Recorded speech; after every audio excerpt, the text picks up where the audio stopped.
Hi guys, कैसे हैं आप सभी लोग। तो आशा करता हूँ सारे बच्चे अच्छे होंगे। तो आज न्यूक्लिक एसिड्स 1B का ये लेक्चर नंबर 3 है आज। ठीक है गाइस, तो आज उसका 3rd लेक्चर है।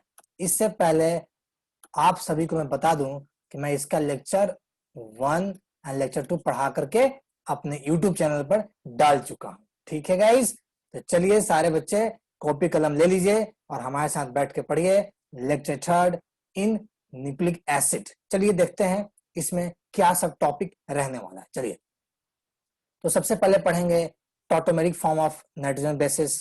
कितने टाइप्स ऑफ टॉटोमर्स होते हैं, न्यूक्लिक एसिड की हाइड्रोलिसिस क्या संभव है या नहीं है, इसको भी देखेंगे। फिर पढ़ेंगे न्यूक्लिक एसिड की पोलैरिटी। पोलैरिटी क्या है, आप सबको पता होगा, पोलैरिटी कोई नई बात नहीं है। लास्ट में बताएंगे। लास्ट में हमने कुछ क्वेश्चंस रखा है, प्रैक्टिस क्वेश्चन CSI नेट से, वो आपको बनाना है। ठीक गाइस, चलिए तो इस लेक्चर को अच्छे से स्टार्ट कर देते हैं। चलिए, तो अगर टॉटोमेरिक फॉर्म की बात करें, टॉटोमेरिक फॉर्म की बात करें, ये काफी इंपॉर्टेंट है, ये पेपर में आता है और आपको समझना बहुत जरूरी है कि नाइट्रोजन बेसिस किस किस टॉटोमेरिक फॉर्म में होता है, उसकी क्या इंपॉर्टेंस है। तो सबसे पहली बात है कि टॉटोमर क्या होता है। तो मैं आपको अपने ऑर्गेनिक केमिस्ट्री के लेक्चर में बता चुका हूं कि टॉटोमेरिक फॉर्म क्या होता है। तो सबसे पहले समझो टॉटोमर। टॉटोमर का मतलब होता है ये आइसोमर है। क्या ये आइसोमर, तो इस किस तरह आइसोमर है, isomer differ in proton position. किसमें डिफर करता है, प्रोटोन के पोजीशन में। तो वैसा आइसोमर जो प्रोटोन के फॉर्म, जो प्रोटोन के पोजीशन में डिफरेंस दिखाता है। जैसे कि मैं एक छोटा सा एकदम छोटा सा एग्जांपल देता हूं ताकि आपको समझा दूं मैं। देखो, ये आपका एसीटोन है, ठीक है। मैं इसे आपको, ये कीटो फॉर्म है, मैं इसे बनाता हूं इनोल फॉर्म। जरा ध्यान से स्क्रीन पर देखना सारे बच्चे, सब कोई ध्यान से स्क्रीन पर देखेगा। अब जरा ध्यान दीजिए, इस ये जो कार्बन है CH3, ये जो कार्बन है इसमें 3 हाइड्रोजन है, इसका एक हाइड्रोजन यहां था।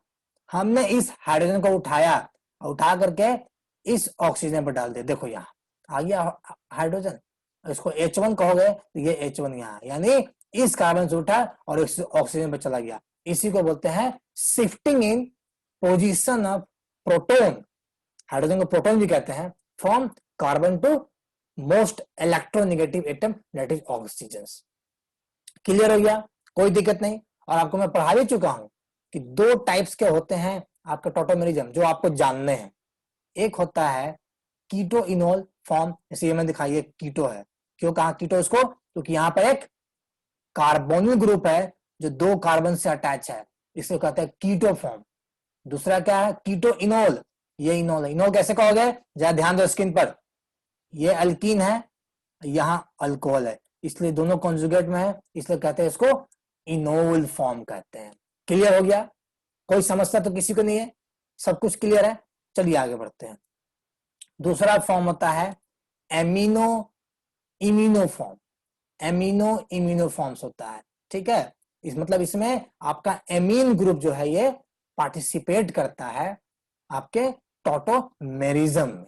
आगे आने वाले स्लाइड में इसको बताएंगे। तो यहां तक क्लियर हुआ कि टॉटोमर्स क्या होता है। ये आइसोमर्स है जो एक दूसरे से प्रोटोन के पोजीशन में डिफरेंस दिखाता है।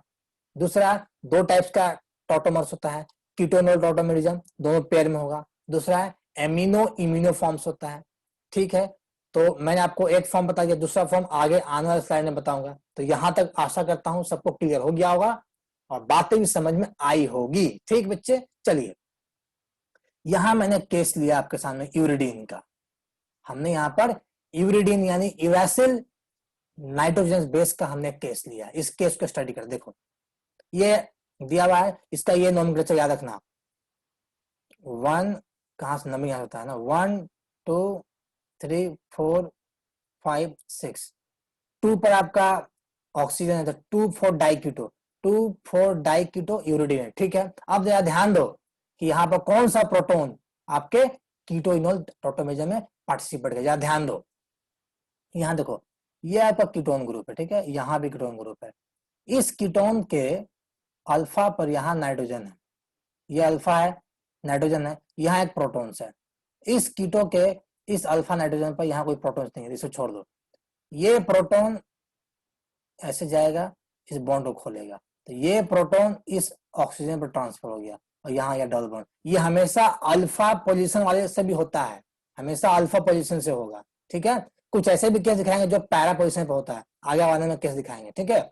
ये समझ में आया बेटा कि ये अल्फा नाइट्रोजन था, ये प्रोटॉन यहाँ से हटा, इस ऑक्सीजन पर चला गया। एक तो ये फॉर्म है, ये हो गया कीटो, ये हो गया इनोल।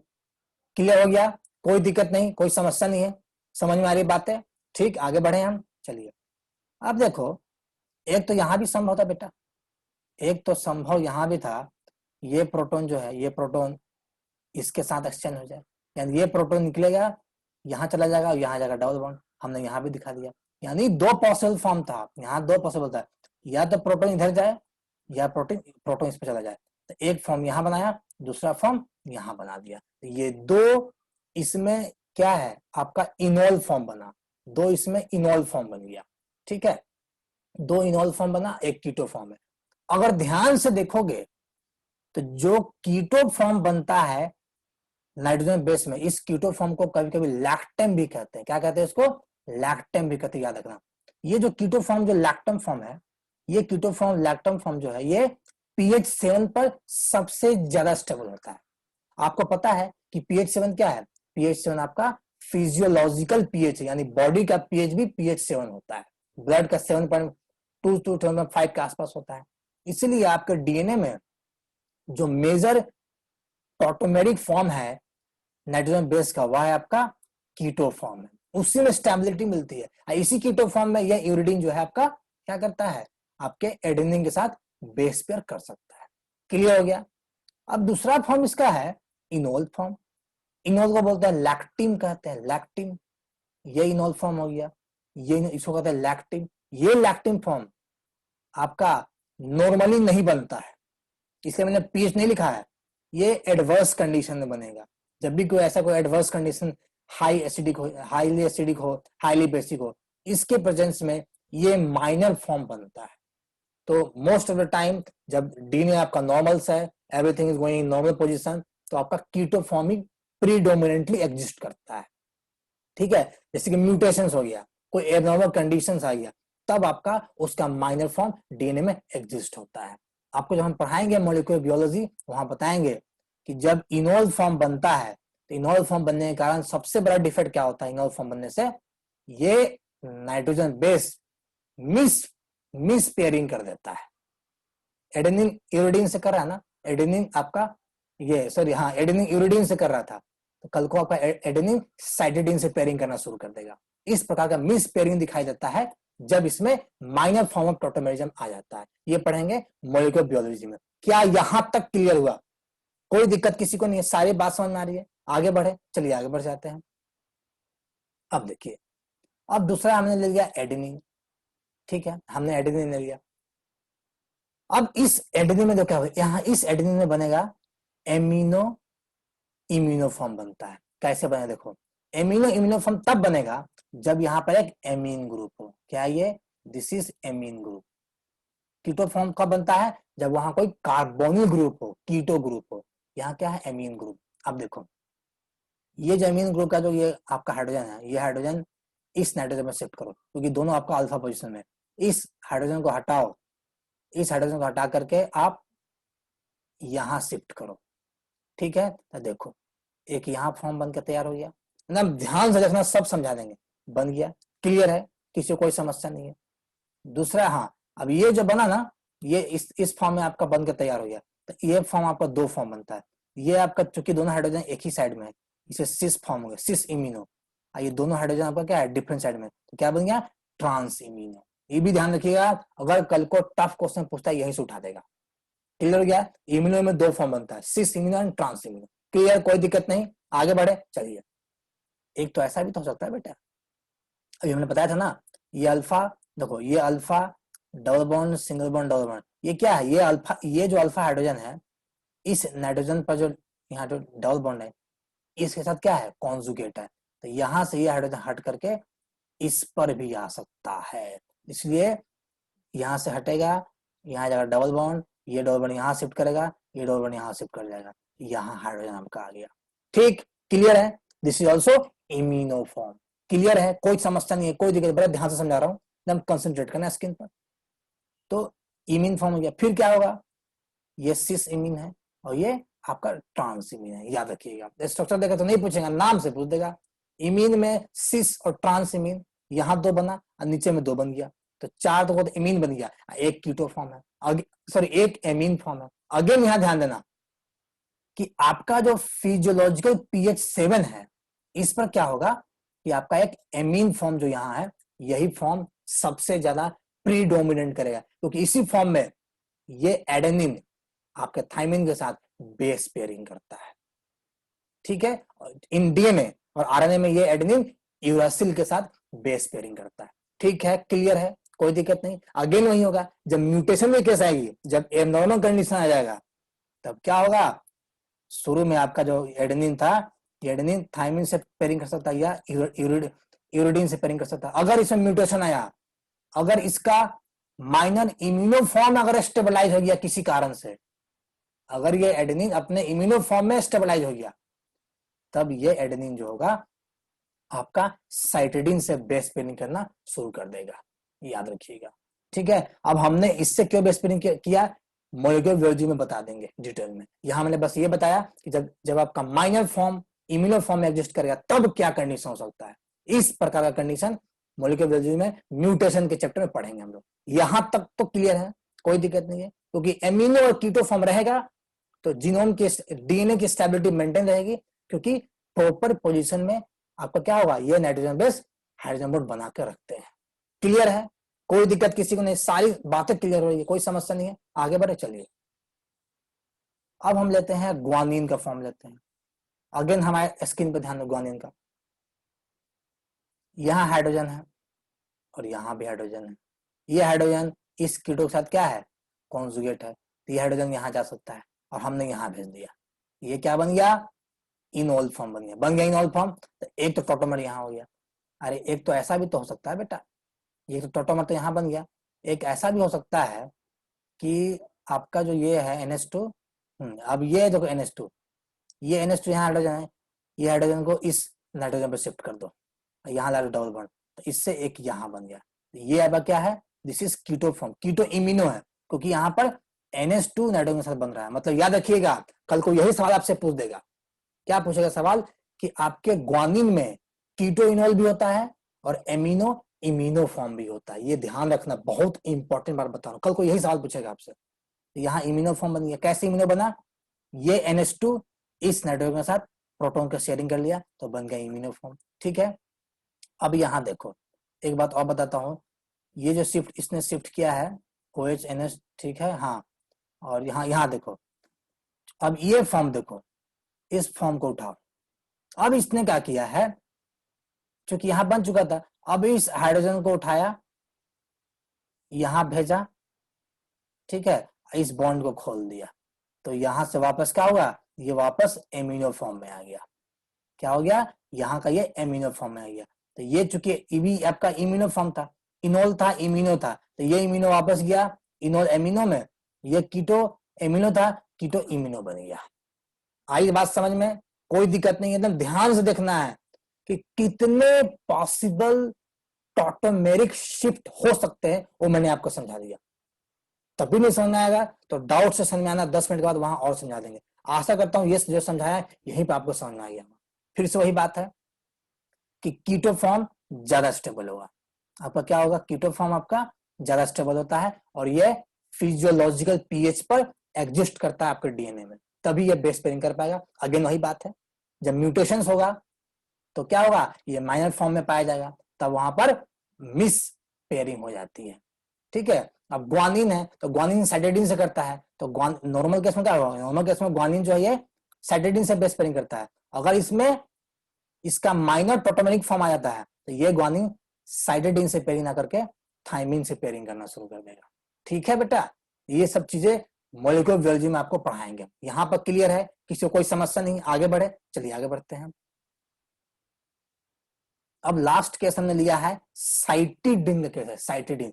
अब साइटिडीन में इतने सारे केस बन रहे हैं, जरा ध्यान से देखो केस। एक तो H2 यहाँ है, तो ये H2 इस नाइट्रोजन में जा सकता है क्योंकि दोनों अल्फा पोजीशन पर है, तो यहाँ का यहाँ भेज दो, तो एक तो यहाँ बन गया।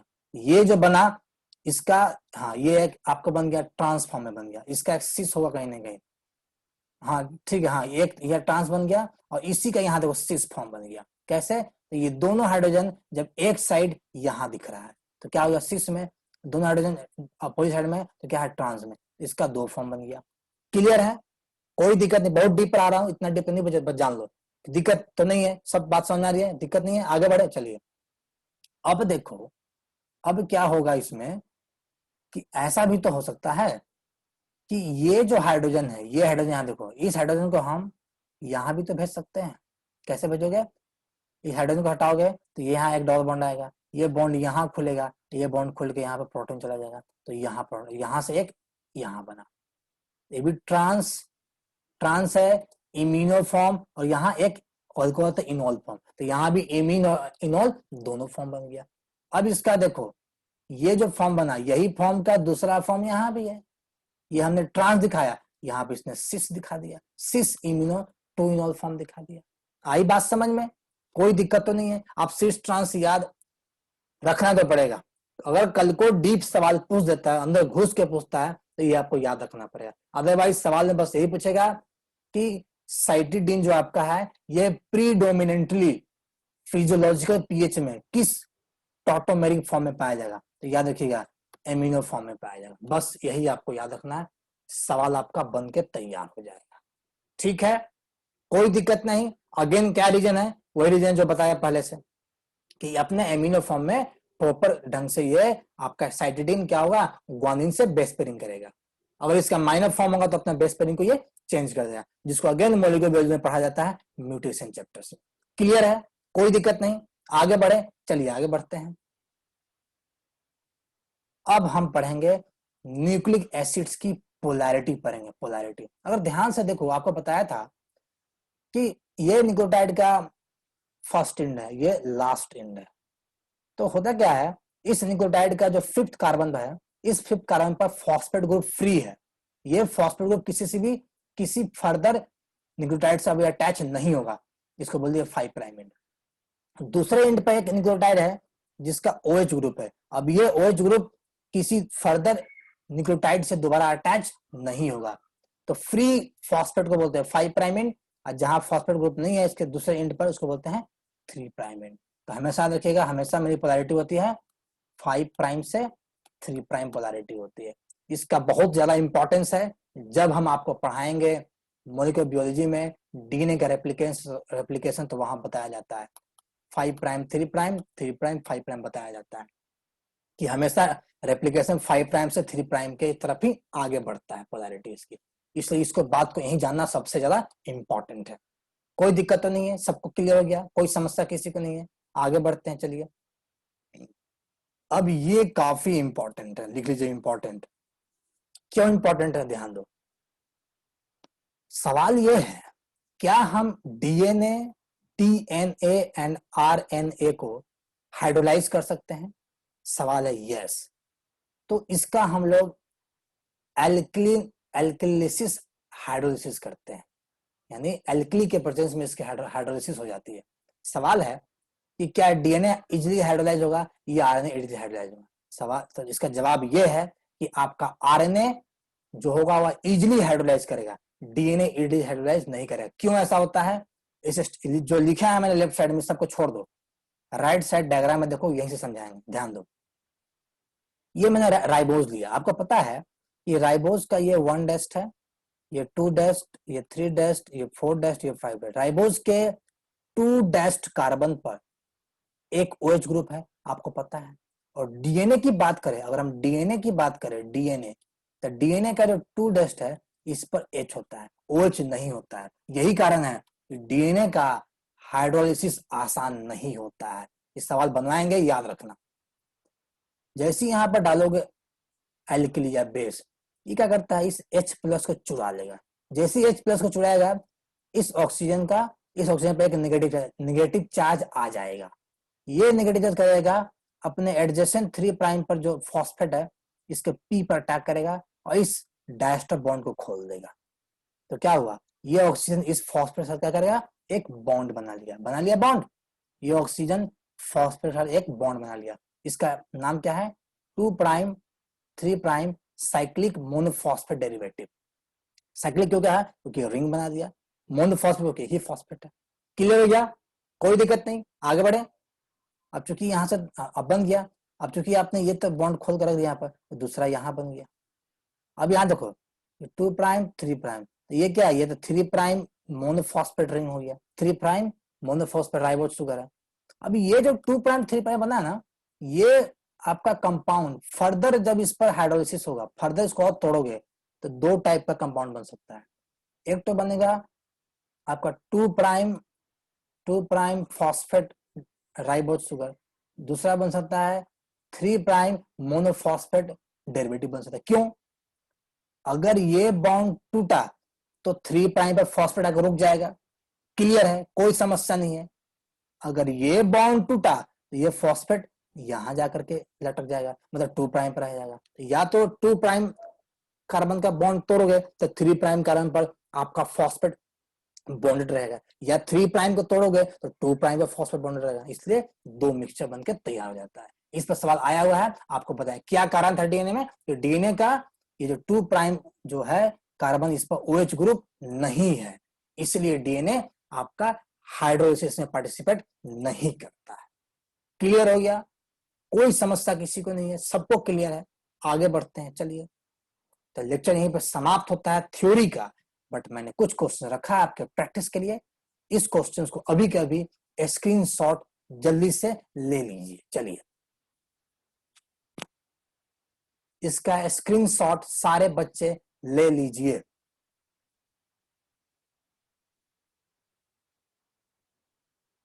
ये सवाल आपको बता दे, ये दोनों का दोनों सवाल CSIR नेट दिसंबर 2014 के पेपर से मैंने उठाया है।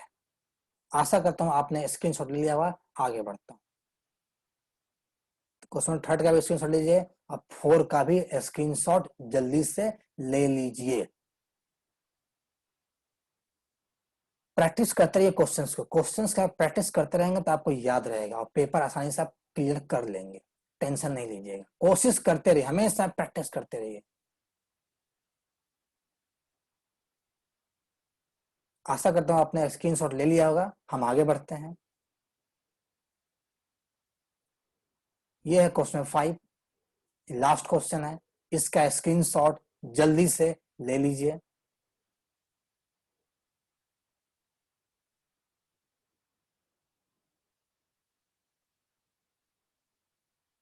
तो आशा करता हूं आपने स्क्रीनशॉट ले लिया होगा। चलिए तो आगे बढ़ते हैं। लेक्चर यहीं पर समाप्त होता है। वीडियो अच्छा लगा हो तो लाइक जरूर कर देना, अगर अच्छा लगा हो तो, सेटिस्फाई हो तो।